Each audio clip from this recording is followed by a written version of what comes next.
Hi viewers welcome back to our channel బిహెన్హెచ్ agriculture channel. ఈరోజు మనం అన్ని రాష్ట్రాల పత్తి ధరలు తెలుసుకుందాం. దానికంటే ముందు మన ఛానల్ని కొత్తవారు పాతవారు సబ్స్క్రైబ్ చేసుకోండి, పక్కన్న బెల్ ఐకాన్ని ప్రెస్ చేయండి, వీడియో మాత్రం లైక్ చేయండి. రైతులను థ్యాంక్ యూ. ముందుగా మనం గుజరాత్ రాష్ట్రంలో కనిష్ట ధర వచ్చి 5,000గా ఉన్నది, గరిష్ట ధర వచ్చి 7,600గా పలికింది. సో గుజరాత్ రాష్ట్రంలో అయితే 2024లో అయితే కాస్త పత్తి ధరలు పెరిగినాయని చెప్పుకోవచ్చు. హర్యానా రాష్ట్రంలో కనిష్ట ధర వచ్చి 4,250 రూపాయలుగా ఉన్నది, గరిష్ట ధర వచ్చి 7,770 రూపాయలుగా పలికింది. కర్ణాటక రాష్ట్రంలో కనిష్ట ధర వచ్చి 6,600 ఉన్నది, గరిష్ట ధర వచ్చి 7,250 రూపాయలుగా ఉన్నది. సో కర్ణాటక రాష్ట్రంలో కాస్త పెరిగింది చెప్పుకోవచ్చు. మధ్యప్రదేశ్ రాష్ట్రంలో కనిష్ట ధర వచ్చి 6,200 ఉంది, గరిష్ట ధర వచ్చి 6,900గా పలికింది.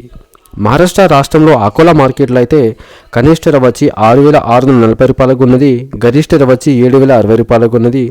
పంజాబ్ రాష్ట్రంలో కనిష్ట ధర వచ్చి 4,500 ఉన్నది, గరిష్ట ధర వచ్చి 6,895 రూపాయలుగా పలికింది. రాజస్థాన్ రాష్ట్రంలో కనిష్ట ధర వచ్చి 4,400 ఉన్నది, గరిష్ట ధర వచ్చి 7,304 రూపాయలకు ఉన్నది. సో రాజస్థాన్ రాష్ట్రంలో కాస్త ధరలు పెరిగినాయని చెప్పుకోవచ్చు. ఇకపోతే తెలంగాణ రాష్ట్రంలోని కనిష్ట ధర వచ్చి 7,020 రూపాయలకు ఉన్నది, గరిష్ట ధర వచ్చి 7,020 రూపాయలుగా పలికింది. సో ఫ్రెండ్స్, ఈ రోజున్న అన్ని రాష్ట్రాల పత్తి ధరలు. మీకు కనుక మా వీడియో నచ్చితే లైక్ చేయండి, షేర్ చేయండి, కామెంట్ చేయండి, ఛానల్ని సబ్స్క్రైబ్ చేసుకోండి. Thank you.